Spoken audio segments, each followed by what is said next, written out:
Queridos amigos, amables televidentes, Pax Televisión, una vez más ingresa a sus hogares siempre con el deseo de transmitirles programas que sean de interés y que son de interés para muchos de nosotros. Posiblemente nosotros a través de los medios de comunicación nos enteramos de lo que sucede en el país, de las organizaciones que hay en el país. Hablamos de un cuerpo diplomático, hablamos de diplomáticos, embajadores, encargados de negocios, pero a veces no llegamos a los detalles y a conocer verdaderamente la función, la labor que realizan y sobre todo la responsabilidad que asumen en diferentes casos. En esta oportunidad damos gracias al embajador Alfonso Rivero Monsalve, que ha aceptado nuestra invitación porque no es muy fácil dialogar a veces con ellos por las múltiples ocupaciones, pero cuando ya uno está en el descanso aparente, puede permitir aceptar una invitación como la nuestra para dialogar justamente sobre lo que significa la carrera diplomática, la responsabilidad que asumen estando con el gobierno y etcétera, etcétera. Embajador, muy buenos días. Gracias. Bienvenido. Muchas gracias por la invitación. Un cordial saludo a Pax y a los que tienen la paciencia de escucharnos. Por lo general, en una entrevista, embajador, el entrevistador siempre toma nota de todo el currículum y comienza a leer.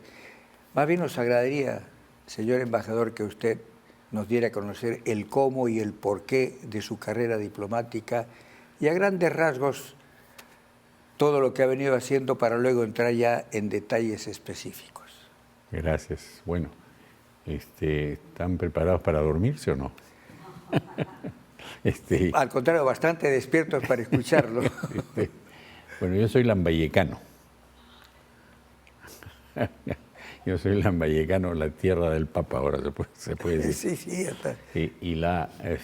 Y nunca pensé en que mi destino podría ser la diplomacia, sino más bien quizá la agricultura o algo así, ¿no? Porque vivía con mis abuelos. Mi abuelo era agricultor y creo que él abrigaba la esperanza de que yo algún día siguiera su camino, ¿no? Pero vine a Lima, conocí a una o dos personas y me picó el bicho del servicio diplomático. Pero para entrar al servicio diplomático había que entrar a la universidad, totalizar un número X de créditos en la universidad, y los busqué a través de la Universidad Católica, la Facultad de Letras primero y de Derecho después. Cuando ingresé a la Academia Diplomática, me presenté a la Academia Diplomática, mi abuelo, que era político, diputado por Lambayeque, me dijo, oye, ¿para qué sirve eso? Entonces le dije, no, es una carrera importante. Ah, bueno, está bien. Creo que me desheredó en aquel momento.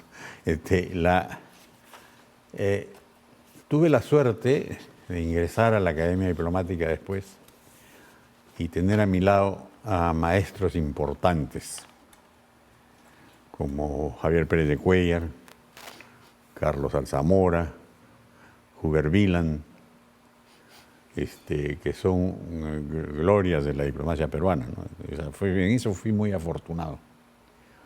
Me gradué, ingresé al servicio diplomático y estuve los 2 años que por obligación había que estar en Lima. Y luego, luego de casarme, me fui como tercer secretario de la Embajada del Perú en España. En primer lugar. En primer lugar. Luego de unos años ahí, pasé ya como segundo secretario a la Embajada del Perú en Londres. Y de ahí volví al Perú, como corresponde, a los 6 años volví al Perú. Pasé un tiempo acá en diversas oficinas de la Cancillería y luego me destacaron a la Embajada del Perú en Washington, donde fui como primer secretario y consejero. Regresé a Lima nuevamente y ahí el entonces ministro de Relaciones Exteriores, que era el embajador José de la Puente Ratville, me pidió que lo acompañara como su jefe de gabinete. Fueron 3 años muy intensos, al final de los cuales casi creo que salí hablando solo, pero profesionalmente muy, muy completos, muy llenos de experiencia. Después seguí y otra vez, ya en otras circunstancias políticas, llegó como ministro de Relaciones Exteriores y presidente del Consejo de Ministros el doctor Fernando Schwalb López Aldana,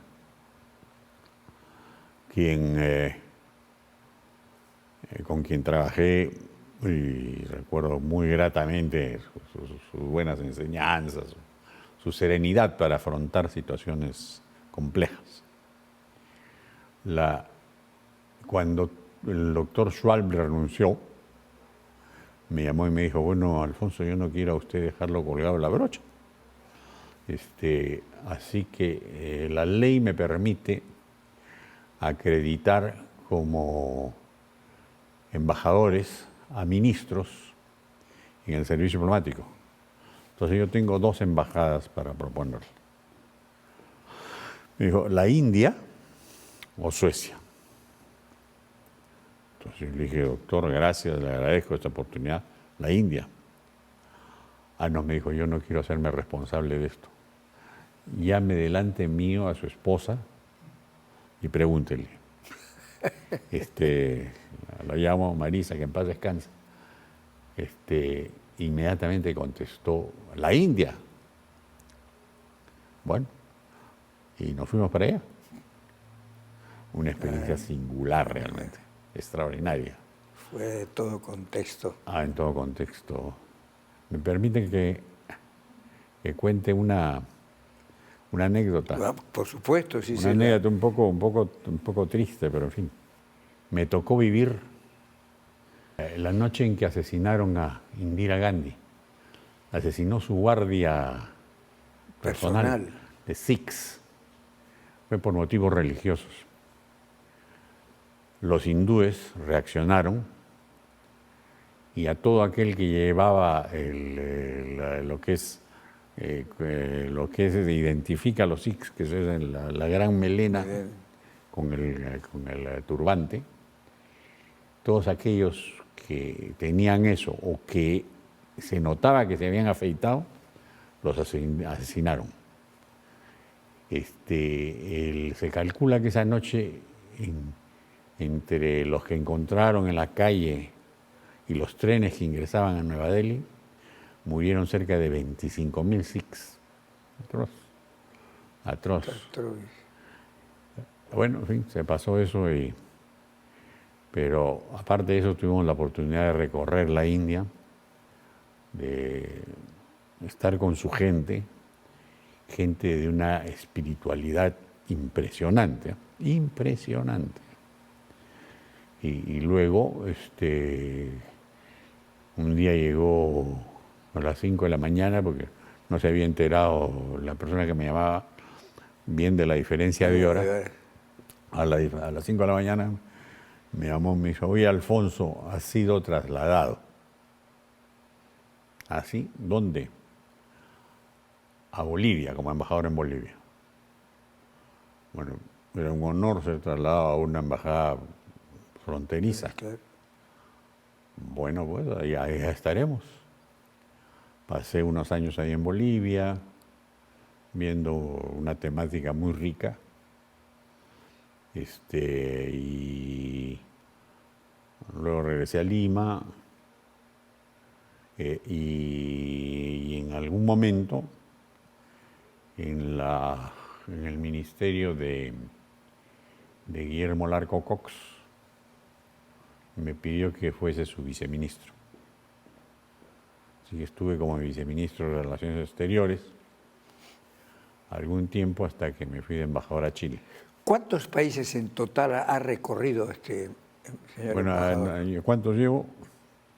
España, Londres, Estados Unidos, la India, Bolivia, Chile, Brasil, Estados Unidos y el Vaticano. El Vaticano. 9. O sea que a esta era estaría usted de moda. Sí. 9 en total. Dígame, y la experiencia en realidad en cada país, porque a mí me agradaría, y esa es la idea justamente, el hecho de que ha estado por el Vaticano, porque nos agradaría, sobre todo ahora que se da que hay su santidad es prácticamente nacionalizado peruano, ha estado en Lambayeque. Perdón, vamos a decirle peruano lambayecano. Ya yo sé, parece que algo hay que están puntualizando mucho para que no vaya a ser que diga que has conocido a Arequipa y entonces cambia todo. Sí, claro. Así, eso, esa es la idea. No, pero en realidad justamente es eso, que el momento actual, nosotros nos centrábamos que usted había estado en el Vaticano y entonces no sabemos quién está ahora, después de cuántos años han nombrado un embajador. ¿Es el Vaticano puro o es embajador en Italia con sede en el Vaticano? No, en Italia hay 2 embajadas. Embajadores. Una ante el Vaticano y otra que oficialmente es Embajada del Perú ante la Santa Sede. Y la otra es la Embajada del Perú en Italia. Son 2 embajadores totalmente diferentes. No hay posibilidad de que un mismo embajador desarrolle las dos misiones. A mí me nombraron embajador ante la Santa Sede y era una epifanía, sí, porque era pura alegría, ¿no? Y me tocó un pontífice que realmente me impresionó mucho. El día que le presenté credenciales como embajador del Perú a Benedicto XVI, me acompañaba mi esposa, y la mirada de Benedicto XVI era verdaderamente impresionante. Era una de esas miradas, unos ojos transparentes, claros, luminosos. Era una de esas miradas que uno dice, este señor ve la otra cara de las cosas. Y era una voz bajita, tranquila, serena, nos llenó de... Y mi esposo y yo coincidimos, porque después de la presentación conversamos y me dijo, sí, este señor ve el otro lado de las cosas. Se caracterizaba por esa voz pausada que tenía, ¿no? Pausada, suave. Suave. Dígame, señor embajador, normalmente se supone, pensamos y creo que así es, el contacto de los embajadores con las altas autoridades del país donde se encuentran es casi, algunas veces a través de, es en forma permanente, esporádica. La presencia suya en Vaticano, ¿cómo fue esa relación, ese acercamiento hacia su santidad Benedicto XVI? Bueno, el primero fue la presentación de credenciales, ¿no? Ahí uno empieza a ser embajador oficialmente. Y luego en ceremonias y en cualquier actividad que tenía que ver en torno al Santo Padre. Y en el Vaticano hay una peculiaridad, porque en otros países uno tiene la oportunidad de ver al presidente de la República en un cóctel, ceremonias y cuestiones sociales. Pero al Santo Padre se le ve en las ceremonias, y en las ceremonias religiosas, o en el saludo que hay al Santo Padre. El otro día un amigo me decía, ¿y por qué tienes todos estos rosarios acá? ya, porque esos son los que regala el Santo Padre cuando un embajador lo saluda. Entonces, en cada ocasión me regala un rosario. Y Benedicto, tómelo, embajador. Así que era realmente espectacular, Benedicto. Pero acaba de decir, habla de reuniones, eso es lo importante, por eso decía, dice uno, al Santo Padre en reuniones. Pero a estas reuniones, ¿eran reuniones de carácter abierto o solamente diplomático? La gente que estaba alrededor. Solamente diplomático. Y los solamente temas. al cuerpo diplomático. Ajá. A los embajadores, digamos, son 2 o 3 oportunidades en el año. Y luego todas las misas, ¿no?, que hay en el curso del año, por diferentes celebraciones religiosas, ¿no?, conmemoraciones, beatificaciones o canonizaciones, por ejemplo, invitan al cuerpo diplomático. Y después hay un saludo al Santo Padre, ¿no? Y esa fue una magnífica oportunidad de tener. O a veces había en el aula magna, a veces había la posibilidad de que el Papa concurriera a alguna conferencia, pronunciara unas palabras y luego se retiraba. Entonces ahí uno va calando a la persona, ¿no? Y si uno tiene fe, entonces se da cuenta que es verdaderamente el vicario de Cristo en la tierra, delante del cual está, ¿no? ¿Delante de quién está? Entonces, en la diplomacia yo considero que hay dos. El diplomático debe defender los intereses de su país, adelantar los intereses del país, presentar todo aquello que va a contribuir en algo al desarrollo del país. Pero aquí, aparte de eso, de defender los intereses del país, hay una vertiente que es la vertiente espiritual. Y si uno es creyente, más aún, ¿no?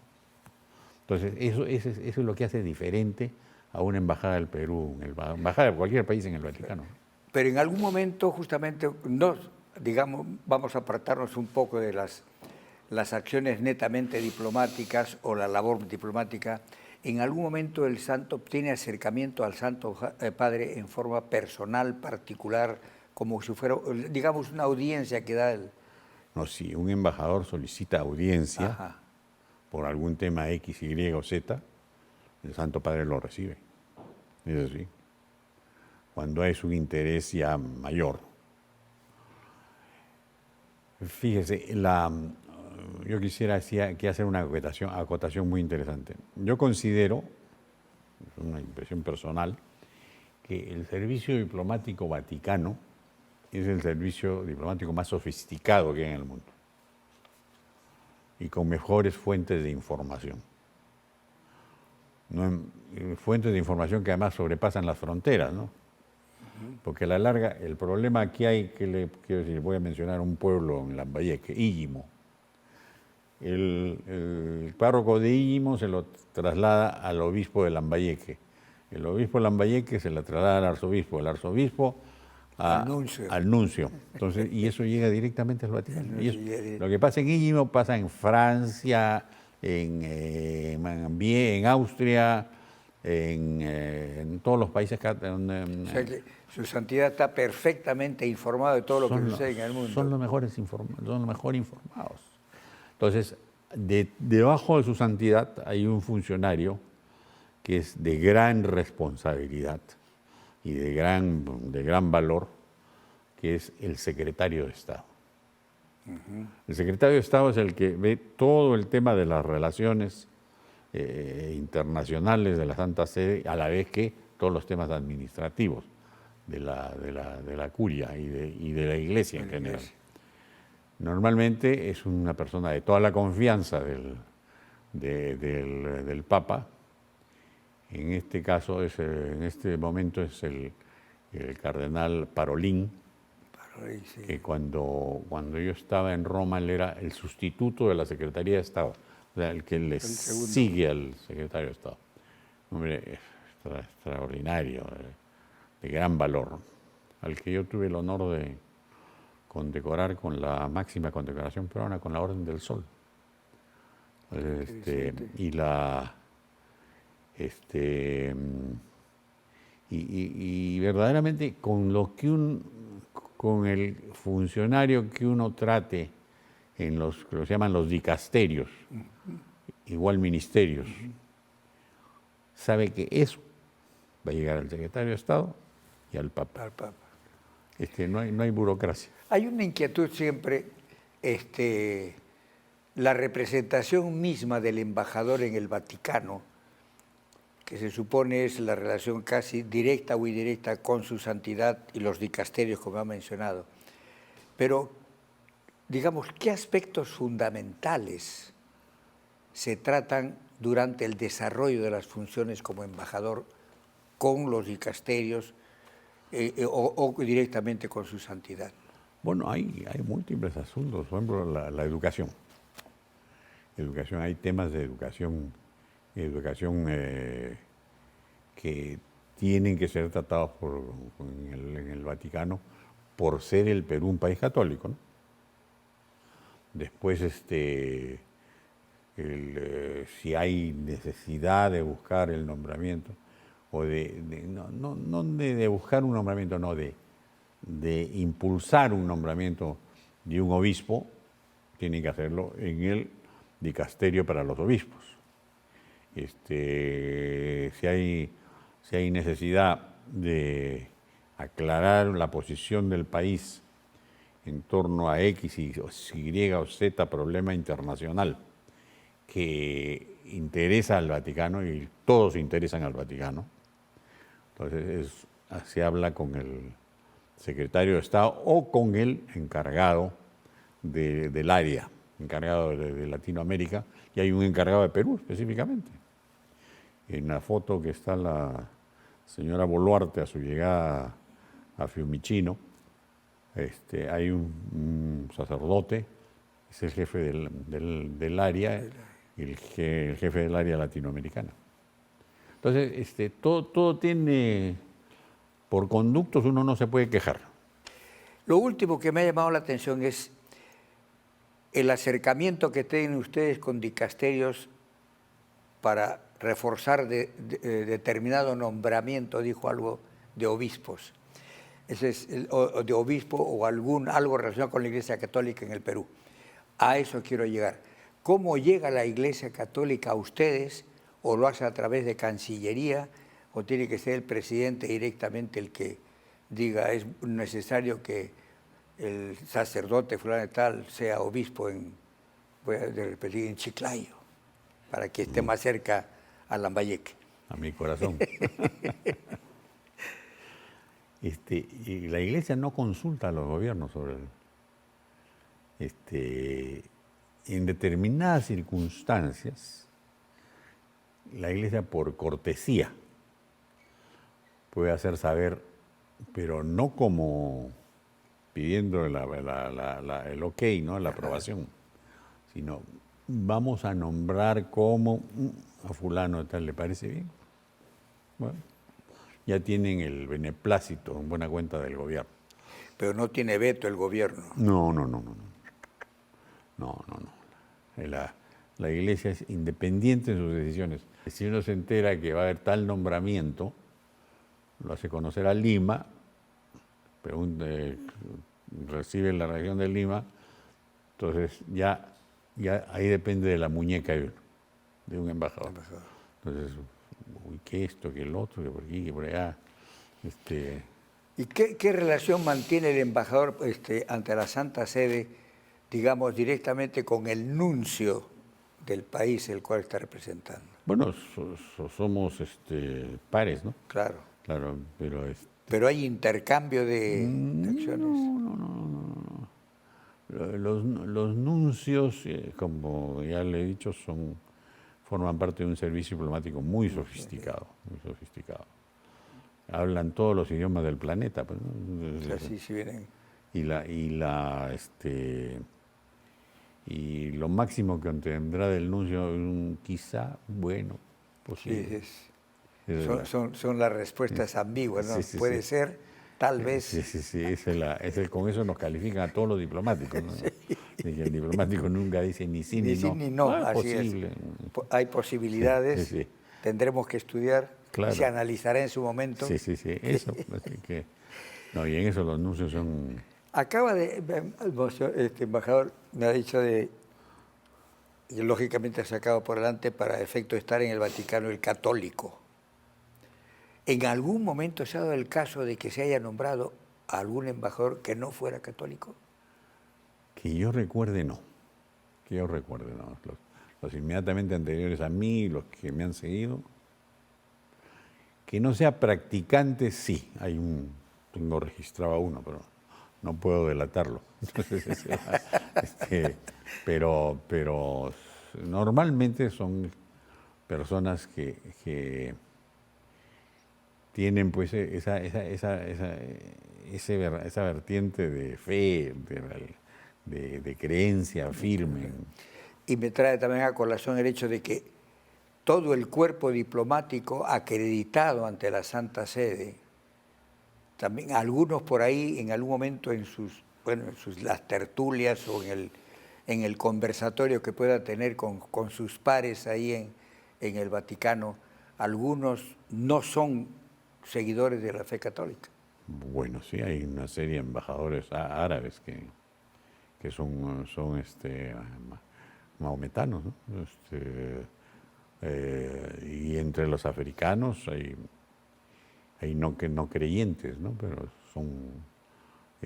cumplen las labores de representación. Pero la mayor parte de los latinoamericanos que yo recuerdo, son creyentes. Esa es hay algo que debo anotar ahí. El Vaticano, hasta hace un tiempo, hasta el papado de Francisco, no aceptaba divorciados como embajadores. O digamos, en una situación difícil de entender, ¿no? No eran pues marido y mujer, ¿no? Entonces, y eso puso en dificultades a varios países, ¿eh? Porque el agremán, que es o sea, el gobierno que acredita al embajador propone un nombre, envía su currículum. Entonces, de ahí empieza el proceso de investigación que hace el gobierno que recibe, ¿no? Entonces, hasta que contesta sí. En la práctica diplomática, si el interés que tiene el gobierno que recibe al nuevo embajador en ese nombramiento o el interés que tiene en la relación con ese país, hace que la respuesta se dé pues en 24 horas. 24 horas. Hay casos en que nada, y el país no está obligado a dar explicaciones. Y esto el país que rechaza no está obligado a dar. No está obligado ¿Por qué? a dar. Eso es práctica diplomática. Simplemente deja pasar. Si pasa un mes, ya. Si pasa más, Ya se retira el nombre. A pensar en otro. Esa es una de las prácticas diplomáticas antiguas. Pero parece que se mantienen todavía, ¿no? Sí. Esta permanencia suya en el Vaticano, que en realidad yo estimo como católico, caray, que es pues un nombramiento que lo debe hacer feliz al diplomático que es nombrado a la Santa Sede, ¿no? Porque realmente va a tomar contacto directo con su santidad. Por su experiencia y el tiempo transcurrido en Vaticano, ¿cómo ve o ha tenido conocimiento del actual embajador con relación a su santidad León XIV? No hay embajador en este momento. No hay en este momento embajador. No, porque retiraron al embajador para enviarlo a otro puesto y están viendo a quién envían como embajador, eso es lo que tengo entendido. Que va a tener que ser un nombramiento importante, ¿eh? Porque los ojos, el embajador del Perú va a estar en balcón. Así va a ser Entonces, todos lo van a estar mirando. mirando. ¿Qué dice el embajador del Perú? ¿Quién es? ¿Qué puntos calza? ¿Qué hace? ¿Cómo entra al Vaticano? Etcétera, etcétera. Hasta en el modo de caminar. Sí, lo van a estar mirando. Entonces va a tener que ser un nombramiento muy importante. No, bueno, en realidad para mí pensé que ya el embajador anterior se quedaba ya con su santidad León XIV. No salió antes, mucho antes del fallecimiento del Papa Francisco. Entonces, iban a nombrar a alguien, pero hubo una reacción en la prensa bastante fuerte, un político, ¿no? Normalmente por lo general el nombramiento de representantes del país ante otros gobiernos son diplomáticos de carrera, pero existe un porcentaje que se le da al gobierno para que él nombre a las personalidades que él considera. Sí, hay un 20%. ¿Se ha dado el caso de que al Vaticano han nombrado alguna vez personal que no estuviera en carrera? No recuerdo, no recuerdo que. Creo que hubo alguno hace algunos años. Creo que hubo alguno que. Me parece que. No quiero equivocarme, pero. Quisiera no equivocarme, pero me parece que hubo un político que estuvo durante el gobierno el segundo gobierno de Belaúnde. Sí, esa es la. Pero por lo general son de carrera los... Por lo general son diplomáticos de carrera. Pero no se ha dado el caso tampoco de que se nombre una embajadora. Sí. A mí me reemplazó una embajadora. Fue una estupenda embajadora ante la Santa Sede. Y voy a decir su nombre, la embajadora Elvira Velázquez. Ajá. Era muy, muy buena. Ahora está como secretaria permanente de la Comisión del Pacífico Sur. Ese es un cargo bastante importante. Claro. Bastante importante. Y alguna cosa, que no digo extraña, pero alguna cosa como anécdota ha tenido durante el tiempo que estuve en Vaticano. Una cosa muy tierna, cuando me trasladaron y nos fuimos a despedir con mi esposa de Benedicto XVI. Mi esposa, que era de reacciones así muy espontáneas, le dijo en italiano, le dijo al Papa: Santidad, yo no quiero irme. Entonces él le contestó, se la quedó mirando y le dijo: lo sé.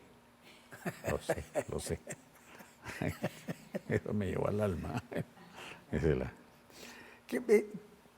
Podría definir, pero realmente nosotros acá vemos a través de la televisión, hemos escuchado muchas veces a su santidad Benedicto XVI, era un hombre aparentemente serio en sus conversaciones, muy poco, daba la impresión muy poco de entrar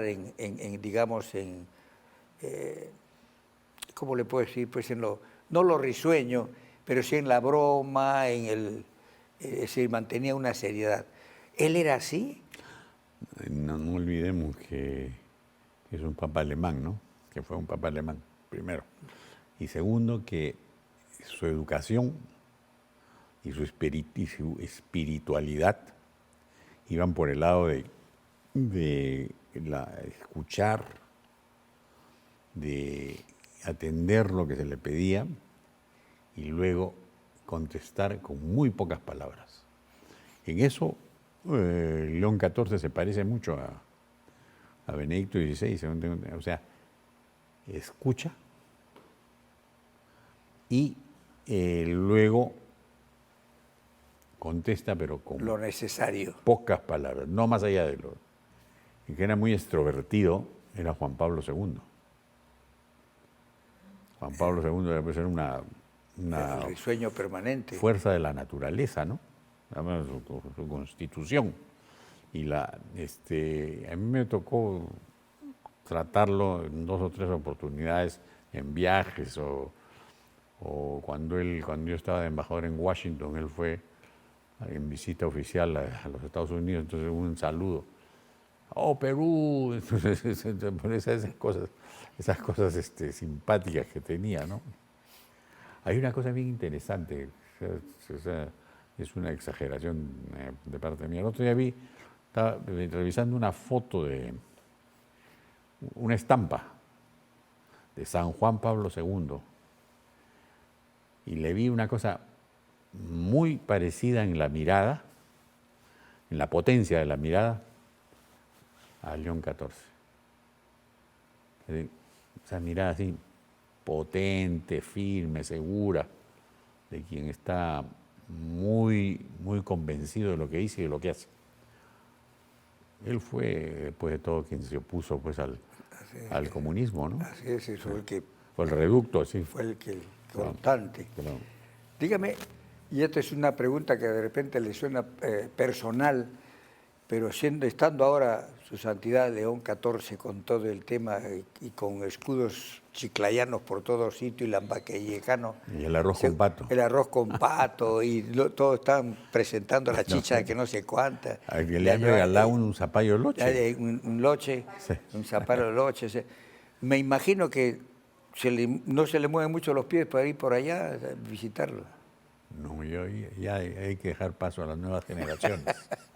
Que sea la nueva generación de chiclayanos los que vayan por allá. Claro. Pero él dice que va a venir de todas maneras. Y yo, si me permite una opinión personal, yo no creo que él venga hasta después de las elecciones. Me puedo equivocar, lógicamente, pero yo no creo que se arriesgue a sentirse, lo quieren meter en el proceso electoral. Apoyar, sí. De apoyo, que no aparezca como apoyo. Todos los candidatos van a querer colgarse de él, ¿no? Por lógica, por intuición mía, no tengo ningún dato, nada. Pero yo creo que sí va a venir, eso sí, estoy absolutamente seguro, porque es hombre de palabra, pero después de las elecciones. No, me parece sí correcta mucho su apreciación porque de verdad sería apoyo. No sé si nos estamos pasando por el tiempo, estamos por finalizar, pero nosotros en los programas siempre antes de finalizar el tema entramos en un juego de ping-pong. ¿Ha jugado ping-pong, por supuesto, no? Sí. ¿O ha practicado o ha sido experto? No sé. Era muy malo. Entonces acá vamos a ver si está igual. Pero nuestro ping-pong consiste en que yo diga una palabra y usted me responde lo que se le viene a la mente en ese momento. Así que podemos jugar tranquilamente. Me atengo a las consecuencias. Ya. Yo le diría verdad. Bueno, ese es la esencia, el camino, el carisma que va a presidir a este Papa, porque es el carisma de los agustinianos. Entonces, yo creo que esa importante palabra y su contenido tan rico es lo que está inspirando a este Papa. Cuando hablamos de trabajo.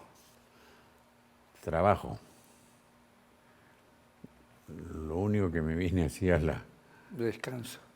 Descanso. No. Trabajo es lo que necesitamos acá. Así trabajo digno. Exactamente. Sí. Eso amarrado con la honestidad. Sí, claro. Fe. Qué importante es que la fe tenga el espacio que necesita tener en todo el mundo. Y acá en el Perú, más que nada, no más que nadie, porque todos los países estamos viviendo circunstancias muy difíciles. Muy difíciles, pero hay que tener fe en su propio destino. Y primero, perdón, me he equivocado. fe en Dios Ajá, y después fe en su propio destino. correctamente. Yo creo que nuevamente debería estar en servicio para continuar las labores. No, ya eso Pues bien, yo creo que hemos llegado a la parte final del programa. Hemos tenido al señor embajador Alfonso Rivero Monsalve, que nos ha dado a conocer muchos detalles de lo que algunos de nosotros desconocíamos y sobre todo nos ha dado una clase correcta del cómo debe ser y es un embajador. Muy agradecido, señor embajador. Si gusta, tiene una cámara para despedirse de alguien de repente en particular, despedirse de toda la gente que lo ha conocido anteriormente en otras latitudes y todo para el agradecimiento personal, así como el agradecimiento de Pax Televisión por habernos permitido contar con su presencia. Bueno, en primer lugar a usted, agradecidísimo por haber tenido la paciencia de tenerme al frente durante todos estos minutos tan intensos, tan agradables. Después a la responsable que yo esté acá. Así es. Clara. La dama, la productora. La productora Clara, la responsable que yo esté acá. Pero a todos ustedes. Y un mensaje a aquellos que tienen tanta expectativa en este nuevo Papa. Este nuevo Papa puede ser muy importante para el mundo, porque, ya lo dije anteriormente, viene con el carisma de los agustinianos, y tomaré las palabras que les dijo a los embajadores acreditados ante la Santa Sede en la reunión que tuvo con ellos. Les dijo: la verdad, la justicia y la paz. Bueno, aquí no hay espacio para el odio. Eso, en estos momentos en el mundo, cuando tenemos Israel y la Franja de Gaza, tenemos Ucrania y Rusia. Tenemos ya en la India y Pakistán, ahí hay algunos descontentos. Y ahora acabo de ver que también en Venezuela y el Esequibo con Guyana hay serios desacuerdos. Sí, entonces, Papa está diciendo verdad, justicia y paz. Pues agradecido, señor embajador. Esperamos tenerlo en algún momento nuevamente para charlar cuando usted regrese del Vaticano, porque seguramente que va a viajar a ver a Papa León XIV, porque todo el mundo quiere ir ahora, todo de Lambayeque creo que va a ir en una peregrinación multitudinaria. Y a ustedes, queridos amigos, gracias por habernos escuchado y estar con nosotros, porque de verdad todos nos sentimos en este momento directamente partícipes de lo que va a hacer, lo que puede hacer, y estamos convencidos de lo que va a lograr su Santidad León XIV ahora que ha asumido el pontificado. Gracias a ustedes y nos despedimos como siempre. Jesús los ama. Que Dios los bendiga.